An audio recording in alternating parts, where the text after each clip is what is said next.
When my grandfather passed away, we expected to find ordinary things locked away inside his desk.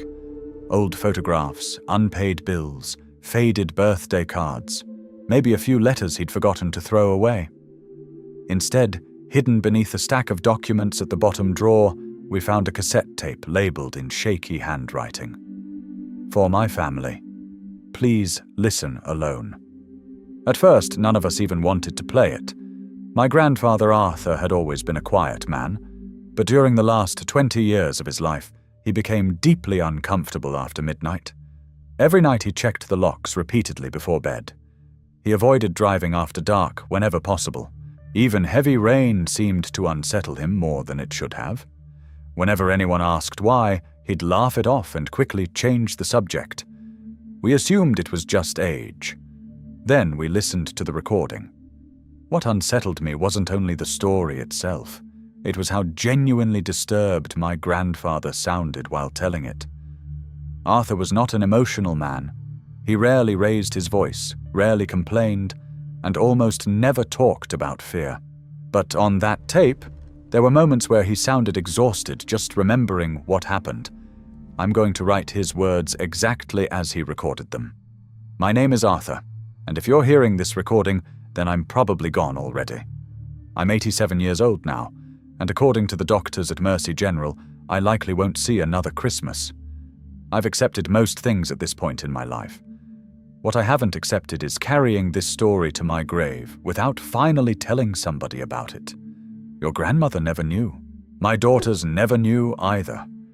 Truthfully, I spent years trying to convince myself it was nothing more than exhaustion and coincidence. But even now, I still think about that night. Back in 1976, I worked nights for a small taxi company in Burlington, Vermont called Northern Star Cab Service. It wasn't glamorous work, but it paid enough to support my family. Eleanor worked long hours at a pharmacy downtown while I handled overnight routes. We had just purchased our first little house together, and every extra dollar mattered. Most nights blended together after a while. College students heading home, couples arguing after bars closed, travelers trying to catch late buses. You stop expecting anything unusual after enough years driving strangers around. At least I thought I had. December was always the busiest season. Snowstorms made walking difficult, and people relied heavily on taxis around the holidays. The night this happened, freezing rain covered nearly every road outside town. Dispatch kept warning drivers to avoid the mountain routes because visibility was terrible. I'd already worked close to 10 hours when the radio crackled with one final pickup request just after 1 in the morning. The dispatcher sounded annoyed, giving me the address. Apparently, 2 other drivers had already refused the fare, because the location sat far outside town near Ashwood Road, an isolated stretch surrounded mostly by forest and abandoned farmland. Looking back now, I probably should have refused too, but I was tired, impatient, and eager to end the night with a little extra money in my pocket. So I accepted the fare and started driving out through the freezing fog.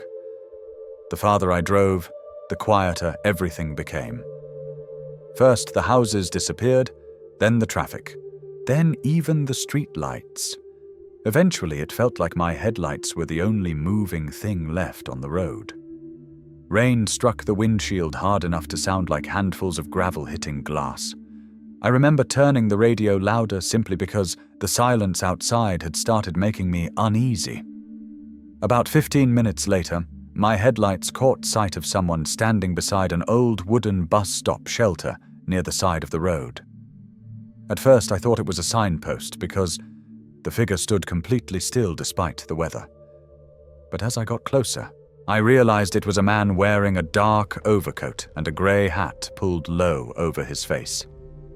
What struck me immediately was how calm he looked. Most people stranded on a freezing road that late at night would have looked relieved seeing headlights approach. This man barely reacted at all. He simply waited beside the shelter as if he'd been expecting me specifically. I pulled over and unlocked the back door. The man stepped inside slowly and sat down without saying much. He appeared older, maybe in his 60s, with pale skin and tired-looking eyes. "Where to tonight?" I asked. There was a pause before he answered. "Rosewood Apartments," he said quietly. His voice caught my attention immediately. Not because it sounded frightening, but because it sounded distant somehow, like his mind was somewhere else entirely. Still, I told myself he was probably exhausted or upset about something, and I started driving back toward town. For the first several minutes, the man stayed silent in the back seat while rain hammered against the roof of the cab. Then suddenly he spoke again. "Do you ever think about how many people go unnoticed for days?" I remember laughing nervously because I didn't know how else to respond. Taxi drivers hear strange conversations all the time, but something about the way he asked that question unsettled me. There wasn't emotion in his voice, just emptiness. I glanced at him in the rearview mirror, but he was staring out the window into the darkness beyond the glass. Then he spoke again. "My wife waited for me all night once," he said quietly. "Room 214. I tightened my grip on the steering wheel after hearing that. There was something strange about the way he spoke. Not threatening, not unstable, just disconnected somehow. Like he was talking more to himself than to me. I started trying to think of a polite way to end the conversation entirely. That's when we approached Hollow Creek Bridge. The road curved sharply near the river, and for a split second my headlights reflected strangely across the rearview mirror. I glanced up quickly and thought the back seat looked empty. The shock of it made me slam the brakes harder than I intended. The cab slid slightly on the wet pavement before stopping near the shoulder. My heart was pounding so hard I could barely hear the rain anymore. I turned around immediately expecting to see the rear door open, but the passenger was still there, sitting exactly where he'd been before, looking confused about why I'd stopped so suddenly. I remember apologizing awkwardly and blaming the weather, but the truth is I felt deeply unsettled after that moment. Even now, I can't properly explain why my mind briefly processed the back seat as empty. Maybe it was exhaustion. Maybe the shifting headlights distorted the mirror at the wrong moment. Whatever caused it, the feeling stayed with me. The rest of the drive passed quietly. Neither of us spoke much afterward. Eventually we reached Rosewood Apartments, an older building near the edge of town. Most of the windows were dark, except for a few dim hallway lights near the entrance.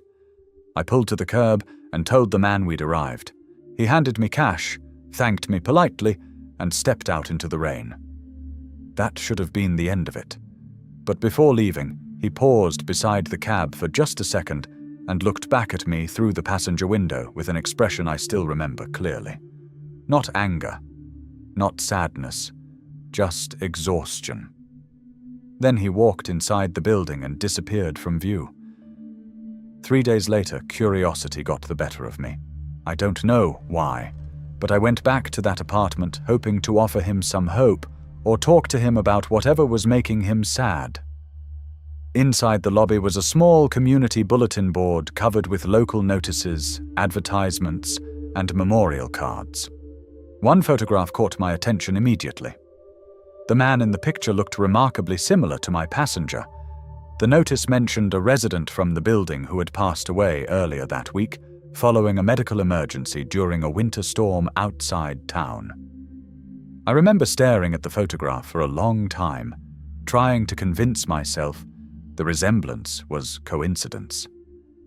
It probably was, but after spending nearly 30 years driving strangers around at night, I learned to trust my instincts when something felt wrong. And that night felt wrong. I drove home afterward with the radio louder than usual and checked my rearview mirror far more often than I needed to. That was the last night I ever worked as a taxi driver. I told Eleanor I wanted to focus on carpentry because I'd always been good with woodworking. Eventually, she believed me. But the truth was far simpler. After that night, I could never sit alone in a car after midnight without remembering that passenger.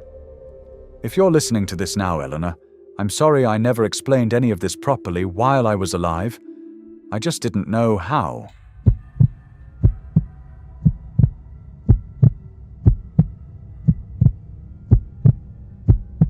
I almost missed my flight that morning, but looking back now, the delay barely matters. What stayed with me wasn't the traffic or the missed schedule, it was the driver himself. Even after the ride ended, I couldn't shake the feeling that something about his behavior didn't fully connect with the world around him. And what I saw in the rearview mirror at the very end still unsettles me more than the drive itself. My name is Daniel, and this happened last week in Phoenix, Arizona.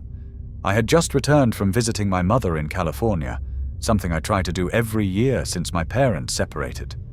The morning started normally enough.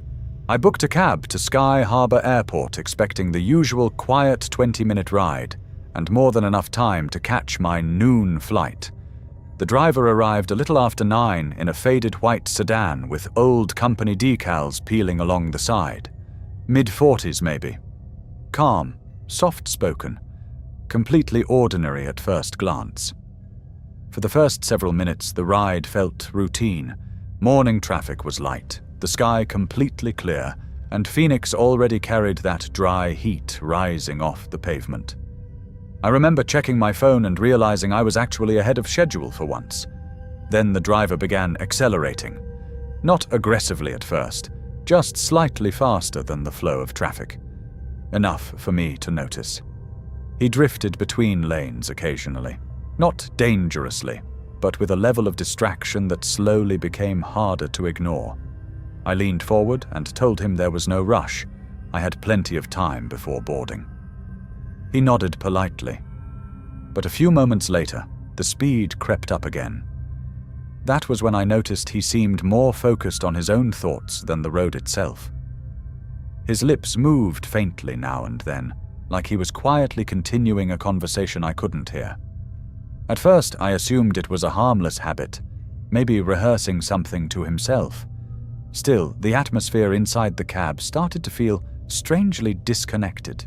Not frightening, exactly. Just off. About halfway to the airport, traffic thickened near a larger intersection lined with bike lanes and morning commuters. Cars ahead slowed naturally, but the driver reacted seconds later than everyone else around us. I remember glancing toward the crosswalk and noticing a cyclist waiting at the signal with several pedestrians nearby. When the light changed, the driver accelerated immediately before easing onto the brakes again, much harder than expected. The cab stopped abruptly just short of the crossing line. Nobody was hurt. The cyclist continued normally after a startled glance in our direction, and traffic resumed almost immediately. But the suddenness of the moment left the entire car feeling tense and unusually quiet afterward. I asked the driver to pull over for a minute. To his credit, he did without argument. We stopped in a nearby parking lot, and I stepped outside mostly to clear my head. Around us, morning activity continued normally. People crossing streets, conversations drifting through the air, distant traffic humming in the background. The world moved on from the moment almost instantly. But the driver's reaction stayed strange. He stepped out slowly and looked back toward the intersection with an expression I still can't describe properly. Not panic, not embarrassment. More like confusion, as though he was trying to understand why everyone else had reacted more strongly than he expected. I explained calmly that he seemed distracted and that the braking had shaken me up more than I was comfortable with. He listened quietly the entire time, apologizing once or twice, but his tone carried this odd detachment, as though he understood my words without fully connecting to the situation itself. That unsettled me more than the drive ever did. Eventually, I decided not to continue the ride. Missing the original flight suddenly felt less important than sitting in that car any longer. The driver accepted it without complaint. No frustration, no defense, just the same distant expression. I later reached the airport using another ride service, and that second trip felt completely normal, which somehow made the earlier experience feel even stranger in hindsight. Over the next few days, I kept replaying the morning in my head, trying to understand why it bothered me so much. It wasn't the traffic moment itself.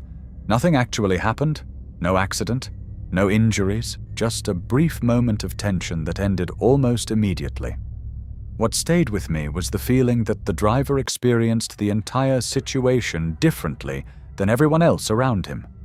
A few nights later, curiosity got the better of me, and I searched online to see whether anyone had mentioned traffic issues near that intersection that morning. I found only a short update about temporary congestion in the area around that time. Nothing serious. Maybe that should have reassured me. Instead, it made the whole memory feel even harder to place. Because when I think back on that ride now, the clearest image isn't the road or the intersection, it's the rearview mirror. Right before I stepped out of the cab, the driver looked at me through it for just a second. Not nervous, not angry, not even apologetic, just genuinely puzzled. Like he still couldn't understand why the rest of us reacted at all.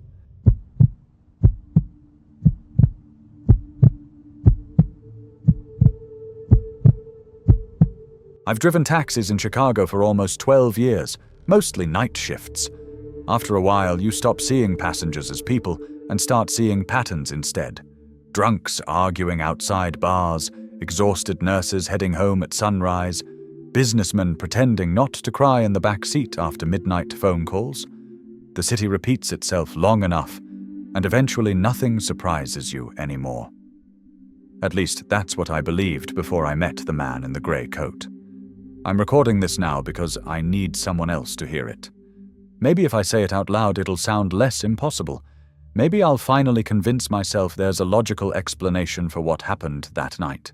Because the alternative is something I genuinely don't want to believe. It happened late October, around 3 a.m. Chicago had that cold, wet shine the streets get after light rain, when the traffic lights reflect off the pavement like smeared paint.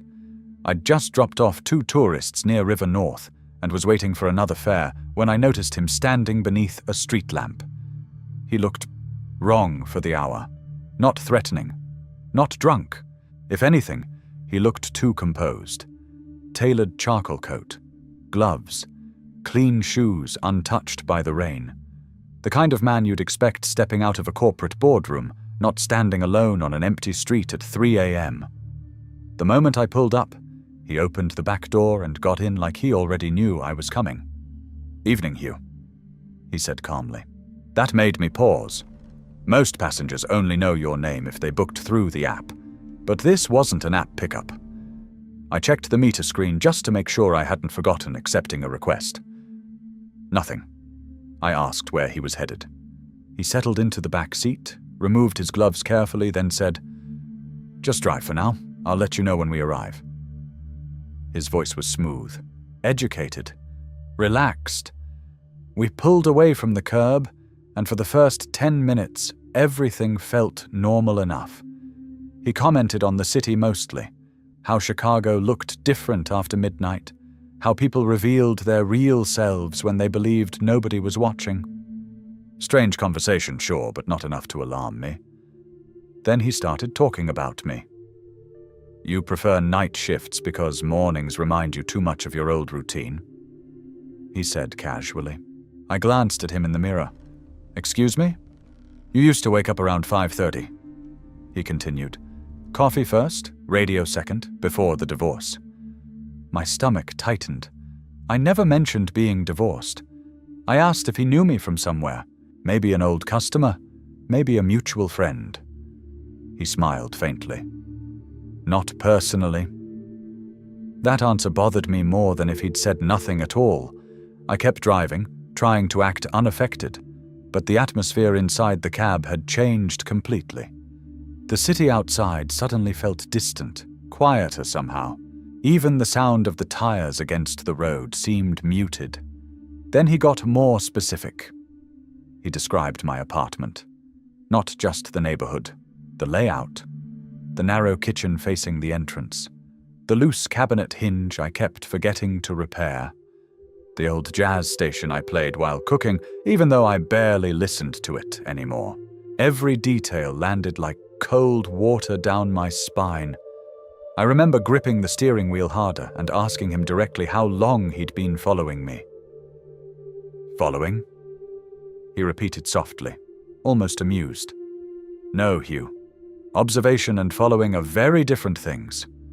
That's when I seriously considered ending the ride. But before I could say anything, he leaned forward slightly and spoke in a lower voice. "You've been feeling watched for weeks already, haven't you?" A chill ran through me because he was right.